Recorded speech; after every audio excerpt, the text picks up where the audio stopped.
Hi there and welcome to Lorena's Labyrinth. My name's Anna Pirelli. The comments that you see here are my views, beliefs, opinions, and sometimes they are not even my fully formed views, beliefs, and opinions. However, they are my understandings.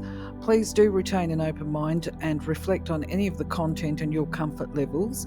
If your views differ, please feel free to leave a comment. Also remember, it is possible to disagree in respectful ways. My way is not necessarily your way and vice versa. You might also find that some of the content on this playlist in regard to spiritual or universal laws, it resonates with you, meaning it feels right to you, while other laws may not feel right or they may not feel comfortable. If this is the case, the information is either not right for you or it is not right for you right now, and it might never be right for you at any given time. It really doesn't matter. As an earthy and practical person, I can put my hand up with all honesty and say that I have at different times had the same feelings about some of the content in here. And with some of them, I still have a level of skepticism within my viewpoints, but I choose to retain an open mind about the things that I don't fully understand for a few reasons. Firstly, because I believe it would be supreme arrogance to think that we all know all of the answers while we have a body. And because what is right for one of us is not necessarily right or suitable for all of us, and I choose to respect the differences. Please do leave your opinions, beliefs. Feel free to argue the points in a respectful way with any of the content on the slides and even my interpretations. And if you feel that you can add clarity around some of the content, we would all love to see it. Thank you. For now, though, let's explore the laws.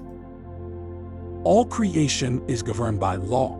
The principles that operate in the outer universe, discoverable by scientists, are called natural laws.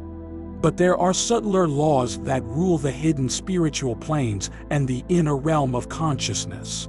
Contained within these laws, or conditions, is the true nature of matter. Knowledge of these laws has an effect upon the mental urges. Mind is the builder. Stay in full mindfulness of the application of universal law as related to self and to others, and know that in love all life is given, in love all things move. In giving one attains, in giving one acquires. In giving, love becomes the fulfillment of desire, guided and directed in the ways that bring the more perfect knowledge of self as related to the universal, all-powerful, all-guiding, all divine influence in life. Love is life. When we go back, merge with the God source, in some infinitesimal but profound way, we expand the mind of God. Our higher self always points the best and most perfect way, and it is ours to listen and choose or reject what we hear. It does not blame, but patiently tries again to show the perfect way, the loving way. All of creation pushes forth. We are ever becoming. Identity ever remains. Universal Law number 94. The law of surrender. Because people so cherish the self, surrendering is a very frightening experience. A person may experience the surrender as a leap into an abyss or as death. This may be perceived because he or she has not yet attained a complete trust and faith in God. The complete assurance that once the self is abandoned, the being automatically merges with a higher stage of existence which is necessarily ready and waiting to accept it. There is no chance for the process not to function. At the instant of surrender, the entire being of the individual merges into the specific higher manifestation of reality that it is in relation to at that point in its development. God streams into the soul that has managed to negate the self. This is the surrender of the idea of individual. I suspect the law of surrender only needs a little bit of unpacking and probably more about how or the process. Now, of course, I'm speaking from my personal experiences here of of the business of surrender, because that's the only personal experience that I can speak from. But I can honestly say that when we surrender, we don't necessarily give up on life or give up hope about life. We simply surrender to the idea that there is a divine plan or a divine idea for all of us, and that we no longer desire to control everything that occurs around us. There's that release for control. And instead of attempting to control everything, we just become more accepting of life in general, I guess. There's a level of release of judgment too, because we start to know that every single one of us that's on this planet and walking the path on their journey, that we're all perfect exactly as we are right now, because we're all on the divine path, and the journey involves this evolution of self to reach the process of awareness. And that process includes the fact that we all as humans, we are flawed, you may as well say. We arrive as human beings with these personal challenges that if we measure ourselves against other people, then we certainly look flawed. We have faults, we have human foibles, and there is this human ideal that gets bandied around of what a perfect human looks like. We're all loving and kind, this is what we should be striving for, which in fact actually is true to some extent.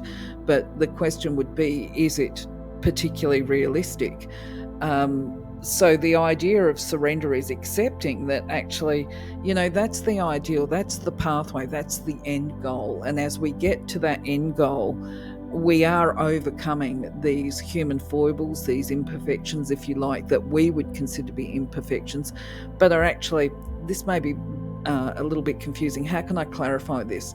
Each one of us has human warts, okay? Each one of us is walking towards that place and space, that ideal vision that we're living in harmony, we're aligned with the Creator, and basically living a path of integrity, not just talking about the fact that, I believe in God or I believe in being a good human being, but we're actively walking that path. Now, from my perspective, the surrender and the release involves recognizing, one, not only am I on the path and that I am human, I am flawed by potentially other people's standards, and I have no doubt about that there are people that will judge me not necessarily kindly or whatever, but that's okay, because I can forgive myself for being human, in the same way that I can forgive other people for their human foibles, because at the end of the day, we're all spirits and we will all ultimately release this human shell that we live in, and we will return to spirit and the truth of who we are. So giving over to that belief, that is surrender, or at the very least, it's a part of surrender. So when we surrender, there is this acceptance, but not in a way where it's fatalistic and, we go through our life path going, well, I have no control over anything at all. I'm just a human being, and therefore I've just got to roll with the punches and blows. There is a certain truth to that. There is that recognition that, what we can't change, I guess that would be the business of roll with the punches and blows, because at the end of the day, if we're walking in integrity, then we will actually stand up and be counted when we see situations of immorality or injustice. This, of course, is my belief. But we also release expectation in as far as we surrender to the divine, and it's kind of like we're not going to attempt to force our will on other people. We do our best to change it with peace, harmony, kindness, compassion, standing up, using our voice in positive ways, as opposed to screaming and shouting. If we've got to scream and shout, then perhaps that's resistance, that's not surrender. And there is that saying of what we resist persists, so it's a fine line between holding on and letting go. And I did write some notes here before I started recording, which was, I think when we're talking about surrender, we need to understand the process of resistance.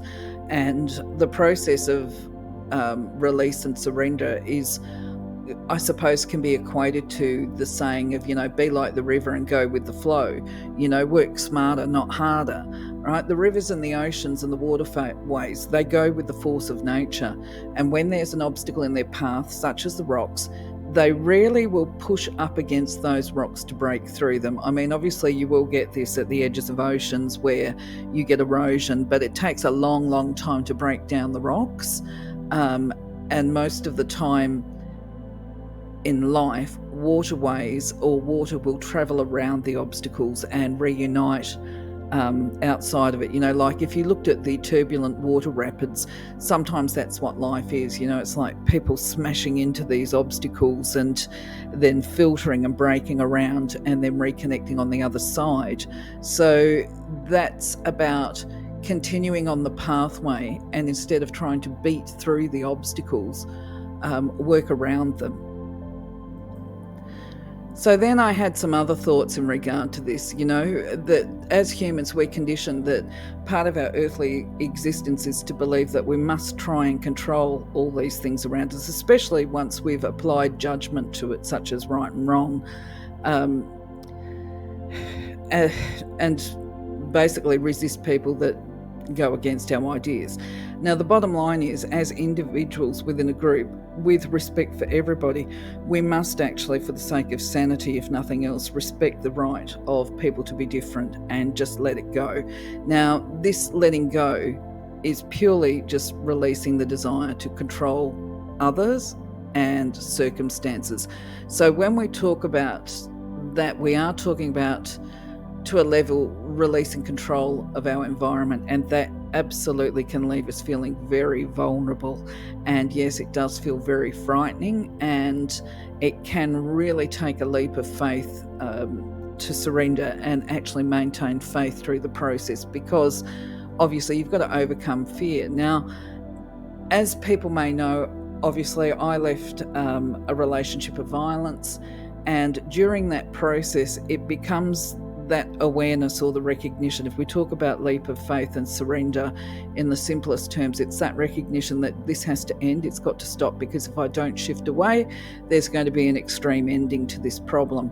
So it's like I have no choice but to accept this is what it is and to make a new path. So that means letting go, going completely into the unknown and uncertainty, and putting trust in the process that this situation has ended and there's going to be a new start. So I can accept within this law that it does in many ways feel like a death, and certainly when it comes to relationship breakdown, there is a mourning phase that's associated to it. But of course, to have a new start and a new beginning, there has to be an ending, and it is like a rebirth. I can relate to that, because as we surrender and release, we definitely wake up. But I must admit, I'm still human. I still do question the idea and concepts of, the heavy happily ever after that's kind of portrayed by this law, that when we surrender, our life will be perfect. Well, I mean, that's conflicting in itself, right? Because if we say that life within all of its warts and foibles is the divine idea and it's perfect anyway, it's always perfect, the only thing is that I guess we all have our dreams. So perfection, I think, often is shaped, or the idea of perfection is shaped by what we actually hold as a dream. And I think potentially the difficulty for people through this process of surrender as well is not just the fear of stepping into the unknown, but it's that the letting go of the dreams of the past to create space for new dreams. But of course, I'm interested to know what you might think of my thoughts and what I'm putting out here obviously on the global stage for people to respond to. I welcome and invite your comments as to how you would interpret this part of the law. So I do have what they call a little bit of cognitive dissonance with the second part of this law as it's written up, and this is the idea of the surrender of the individual while we're actually walking on this earth path, because these, of course, are the laws of the third dimension. And if you haven't watched the other videos, the third dimension is walking on the earth plane. It's about being a human. So I find it a little difficult to swallow this business of, as we're humans, we surrender the idea of individuality, because we are born as individuals to exhibit and be individuals, because we have that unique and individual life path that we all walk, and we have the individual blueprint and divine plan, which of course we know, if you've been looking at the numerology content, that's all about what the divine blueprint is.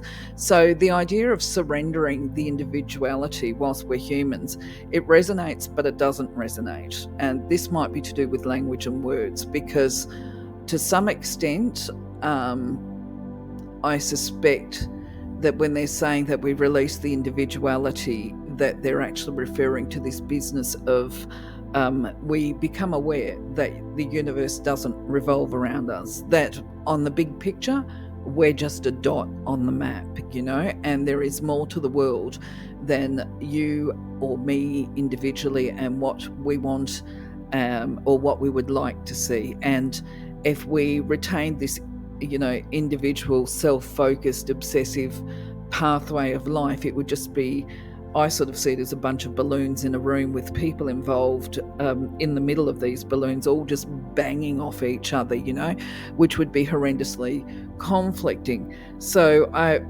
I perceive this law as saying we reach a point of recognizing that there is more to each one of us as individuals, and that we are all interconnected, and that we do, as human beings, need to work together and respect that everybody has got the right to their own beliefs, their own ways of doing things, and that to actually achieve anything of substance, which is for the greater good of humanity, that we work together as a team to improve circumstances for all. That to me sounds probably more of what they're attempting to say when they're talking about we release the individuality on the third dimension. Realistically, that's probably part of it, because I also agree too that, once we step into this space, that there's more to life and the world than us. It's not just about the third dimension, it's about the other dimensions as well, and light and vibration, source, God, and bringing this energy into our physical being. Yes, that certainly does help. Yeah. Anyway, once again, I invite you to make your comments. Leave a comment if you're interested. If you like the content that we put up on the channel, please do subscribe. Click the like button. It would be very much appreciated. And if you can leave a comment, that would be good, because it helps us out with the YouTube algorithm. Anyway, for now, my friends, I'm going to love you, leave you, catch you on the next video. Have a wonderful week. Take care. Bye-bye.